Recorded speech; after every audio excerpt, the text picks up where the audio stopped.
Joshua Palmer is this year's Nico Collins. That's what I'm going to do. Because first couple of years in the league, what did Nico Collins do to show you that, he was more than just a guy? He was a second round pick. Like, he had his moments here and there.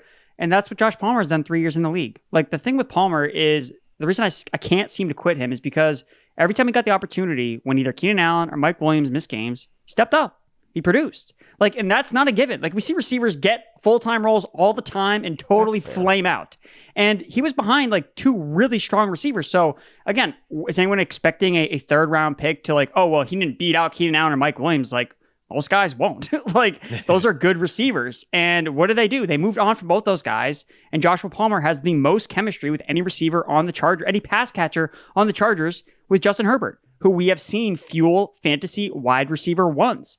Last year, before his injury, Josh Palmer was on pace for 72 catches and nearly 1,200 receiving yards. Like, that was real.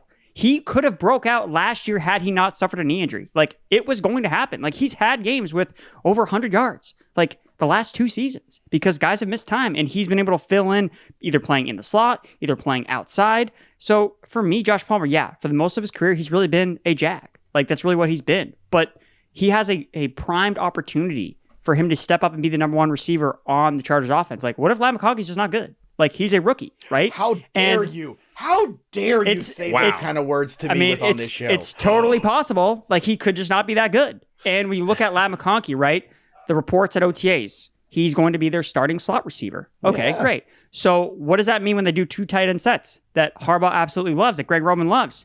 Does that mean Ladd McConkey's not on the field?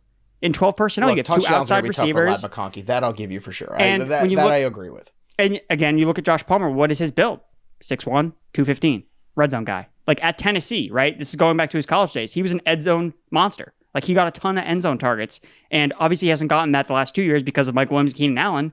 But are we expecting Hayden Hurst to be the guy? Like, I love Donald Parham as much as the next guy, but I know that he has limited upside. I do love Donald Parham because I made a lot of money off of him. Money last year. Let's keep it real. Yeah. Touchdown props.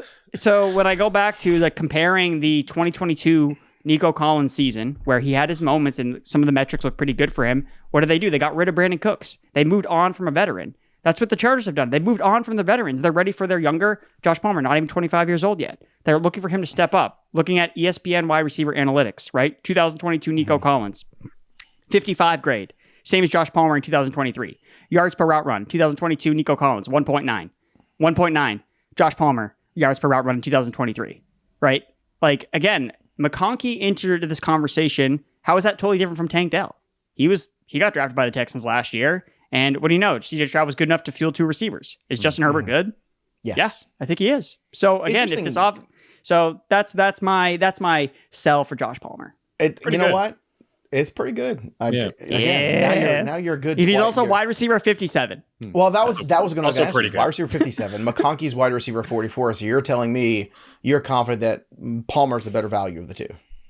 Yeah, I think when you're just projecting these 2 receivers, like, yes, again, McConkey. Again, if he is the slot receiver, like, how much is he actually going to be on the field? I mean, look, we saw this with Jaden Reed last year. Like, Jaden Reed had 10 touchdowns, right? But that kind of, was the point where Jaden Reed wasn't playing a full-time role, because that's what happens when you're a slot receiver sometimes. Like, you have high rates of, target per route run is really good, and he ran hot on touchdowns. But if McConkey's not the one scoring the touchdowns, like, is Justin Herbert going to throw like 15 touchdowns this year? Like, I don't think so. Like, he's got to at least throw like 25, and who would be the number one guy? It'd probably be Palmer for me. Yeah. Look, I hate it. You're really making good points today. It's really unsettling. Meaney, give me the last guy on your list here for the undervalued guys who could potentially break out this season.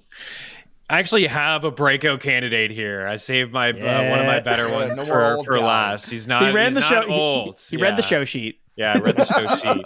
Zamir White of the Raiders here. I think one of the biggest offseason winners with Josh Jacobs going to Green Bay. They drafted a running back in Dylan Lobby, but not until the 6th round. Alexander Mattison, I mean, let's be real about him. He's not going to steal too many touches away. So I think also the Raiders had a good draft. I mean, they invested in one of the better run blockers from the draft in Jackson Powers Johnson. I mean, one season as a starter, as a center in college last year, and he won the Remington Award, which is the nation's best, college center. He allowed 1 pressure. And we have the Raiders as a top 5 offensive line over at FTN. They check a lot of boxes for us over there. And when Antonio Pierce overtook this offense, he showed us that he wants to run the football like a ton. And even when Jacobs was sidelined, it was 4 games. It's a small sample size here, but Zamir White averaged 21 attempts, 99 rushing yards, and 2.5 catches per game over those 4. And I think Gardner Minshew under center, I don't think the offense is going to be awful. Like, I do believe it's going to be him, right? You still got Devontae Adams, a couple 2 tight end sets there with Brock Bowers, Michael Mayer. Like, they're going to run the ball. And Zamir White wasn't super efficient with a lot of those touches last year, but there was a game I watched where Aiden O'Connell didn't even complete a pass in the second half of a football game. So, I mean, what does that tell you, right? Stack boxes. And Josh Jacobs felt those stack boxes last year. So I think that they can move the ball a little bit, which will help him. But ultimately, as a guy, I like to wait on my running backs here with a couple of late round, not so sexy picks. But this guy here is RB24. I can see him having a better season than Alvin Kamara, Aaron Jones, David Montgomery's in the split backfield, DeAndre Swift. Like, what are we really expecting from Swift? He was just part of the best offensive line in football and one of the better rushing teams last year, and really only gave us RB2 numbers. And I don't think he's a lock for a third down roll goal line work. So I think out of all the backs that are going around Zamir White, like, there's nobody that's going to get as much volume and as much work as him. It kind of reminds me of Rachaad White. When you were talking about Rachaad White earlier, I feel like he could have similar numbers in terms of touches. Like, we don't have 65 grabs, but this guy's going to catch 40 plus balls in this offense, and he's going to be top 10 in terms of rushing attempts. He's going to be there. The volume should be there for him. As someone like you who fades the running backs early for typically, and I look for value, I got a lot of Zamir White this year. I tell you right now, it's going to be on a lot of my teams, so I love this one. Erickson, give us one more for the road. Perhaps a running back on this list? Yep, it's Kendre Miller, New Orleans Saints running back, RB43. So, I mean, I love Kendre Miller as a rookie coming out, and unfortunately he was hurt basically his entire rookie season. I don't think that's going to be the case here. I think that he's going to be the leading rusher for the New Orleans Saints. We saw it in Week 18, his last game that he played last year with Alvin Kamara out, 13 carries for 73 yards and a touchdown. So super efficient. He had 3 red zone carries, and he only played a 36% snap share. So we've seen him play in this offense before with the Saints and be really productive. So, again, I just don't want to write him off after a year where he was basically hurt. Like, when I wrote up my Dynasty Targets article that you can find over in the FantasyPros draft kit, like, what I was finding was, like, the best buys that you can make in Dynasty at running back are second-year guys that just don't fire in year one. Like, think about if you went out and got Kyren Williams, right? He was, like, free, like, dirt cheap. And what was the rhetoric out of him in his rookie year? Oh, the Rams love him. What happened? He got hurt. And we never got to see him play, really. So Kendre Miller, again, even in a small sample size, like, he was really good. Like, in Week 18, I think that matters. So Kamara is not getting any younger. Like, Kamara can still catch passes with the best of them when coming out of the backfield. Like, I'm not going to say that Kendre Miller is going to take over that third down role as a pass catcher. But when it comes to rushing, I mean, Kamara is, like, fallen off a cliff. 40th out of 49 qualifying running backs missed tackles forced per attempt last year. He ranked 4th worst in rushing yards above expectation. Jamal Williams ranked dead last in that category last season. So they're bringing in a new offensive coordinator, Clint Kubiak.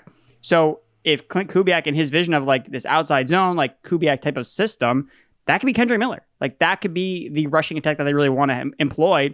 And when you look at, okay, well, where is the potential with, like, the red zone usage? Well, look at Alvin Kamara. I mean, he's scored 10 touchdowns over the last 2 seasons. Like, I'm not so sure that, like, they're going to just rely on him to be their red zone back as an older running back in between the tackles. Like, that might be Kendre Miller, because we know it's not going to be Jamal Williams. Like, it can't be him because he's dust at this point. So, again, you have a 22-year-old running back against 2 29-year-old running backs that have shown massive deficiencies in rushing. Like, I'm going to push my chips on Kendre Miller. Like, I don't want to be... I was a year too early. That's what I'll say with Kendre Miller. Year too early. There you go.